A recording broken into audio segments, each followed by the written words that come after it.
Il y a Ouais. une tannée dans cette émission. Je suis désolé.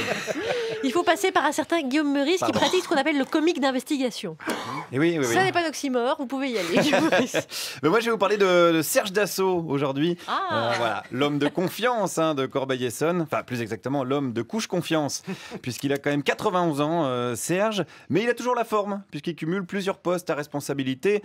Sénateur, capitaine d'industrie, patron de presse et ouvrier spécialisé dans une usine de sucrage de fraises. Alors, pourquoi je vous parle de lui aujourd'hui? Eh bien, parce que justement, à Corbeil-Essonnes, donc dans son fief, le conseil municipal a décidé de débaptiser le boulevard Jean Jaurès pour le rebaptiser avenue Serge Dassault. Oh, la bonne idée, qui se classe directement dans le top 3 des bonnes idées, juste après faire un Scrabble avec Bernard Pivot et une soirée cul sec avec Juliette Arnaud. Alors, je suis allé ce matin à Corbeil-Essonnes pour en parler avec les habitants. Des habitants qui, il faut le reconnaître, adorent leur maire. Par exemple, ce monsieur. Ouais, il fait du bon boulot à Corbeil, alors on peut. Hein. Qu'est-ce qu'il fait concrètement? Ben, il nous dépanne bien, quoi. Les écoles, tout ça, incroyable. C'est lui qui paye tout? Oui, oui, oui. Et avec votre argent quand même. Hein? Oui, oui. Ah bah oui, oui, oui. Oui, c'est vrai que Serge, il est hyper généreux avec l'argent des autres. Ça, c'est une qualité qu'il faut lui reconnaître aussi. Les juges, d'ailleurs, lui rendent hommage régulièrement. C'est son côté François Fillon, on peut le dire. Alors évidemment, les gens l'aiment, mais il y a toujours des bémols. Cette dame, elle voudrait quoi? Qui nous enlève un peu de kebab, qui nous enlève un peu... Moi ça, pourtant c'est important pour moi, mais après s'il a une rue à son nom, ça m'est égal. Ce qui est important pour vous, c'est qu'il enlève des kebabs? Oui, des kebabs et toutes ces boutiques là que... Mais pourquoi vous aimez pas le kebab? Pas vraiment, non.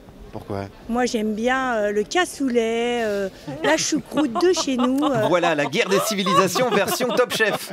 Ça, c'est intéressant. Alors, on connaît Serge Dassault, le roi des avions de chasse. On connaît moins Serge Dassault, l'empereur du kebab.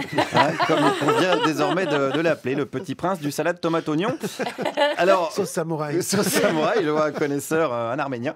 Alors, comme vous le voyez, il y a du pour, il y a du contre. Alors, j'ai trouvé un monsieur avec une belle idée de compromis. Disons, ils prennent la rue, ils calculent la longueur, ils mettent une partie Jean Jaurès et à ce moment, à la fin, ils mettent de Serge Dassault, leur prédateur. Ah, un petit bout quand même. Voilà, un petit bout quand même. Alors, combien de mètres? Ce qu'ils veulent, m'en fous moi. On part quoi, sur 20 mètres? 20-30 mètres? Non, disons 1 kilomètre. 1 kilomètre quand même? Ah ouais, faut pas mettre tout petit. Hein. 1 kilomètre, disons que c'est quand même pas mal, sachant que le boulevard Jean Jaurès, pour l'instant, il fait 200 mètres.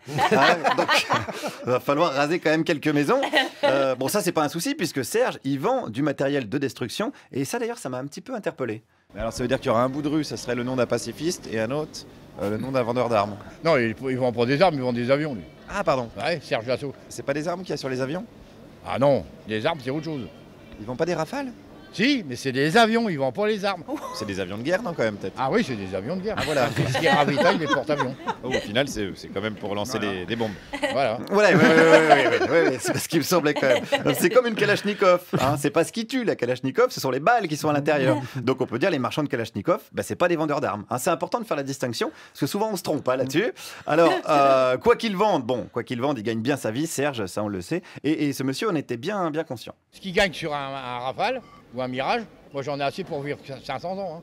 Et encore, c'est pour lui, c'est son père. Ah ouais, il a quand même repris l'usine, non? Oui, il a repris mon cul. Hein. Oui, alors attention, je sais pas s'il a repris son cul à ce monsieur. Non, Dassault possède toute la ville, calmez-vous Juliette, y compris les kebabs, mais je sais pas s'il a le droit de cuissage sur ses administrés. On sait que sa gestion de la ville coûte la peau du cul, mais on pensait que c'était au sens figuré. Alors attention, comme je savais que c'était Bernard Pivot l'invité aujourd'hui, j'ai voulu finir un petit peu plus en finesse que ça quand même, en faisant donc grâce à cet autre monsieur un petit clin d'œil littéraire. C'est une histoire de Clochemerle. C'est-à-dire? Eh bien, renseignez-vous, prenez le Clochemerle. Il s'était battu pour des pissotières. Avec Justine Putet, qui avait le cul si pointu qu'elle pouvait chier dans une bouteille. Elle pouvait chier dans une bouteille. Mais non. Si. Elle avait le cul si pointu qu'elle pouvait chier dans une bouteille. Oui, on a bien compris, monsieur. Voilà. Je sais pas si j'ai réussi à apporter de la finesse, mais en effet, cette histoire rappelle le livre Clochemerle de Gabriel Chevalier. Voilà l'histoire d'un village et de sa fameuse Justine Putet, qui avait une anatomie, un petit peu particulière. Voilà ce qu'on pouvait dire en tout cas sur la situation à Corbeil-Essonnes et ses noms de rue. Quoi qu'il en soit, tant qu'il n'y aura pas une moralisation de la vie publique, les magouilleurs auront toujours un boulevard. Merci Guillaume Meurice. C'est truculent, n'est-ce pas? Ah oui. Ça, je dois dire que Clochemerle chez Dassault, c'est étonnant. Ça m'a étonné. Ça, c'est la nouvelle de la journée. Hein. J'étais sur le cul, si je peux me permettre.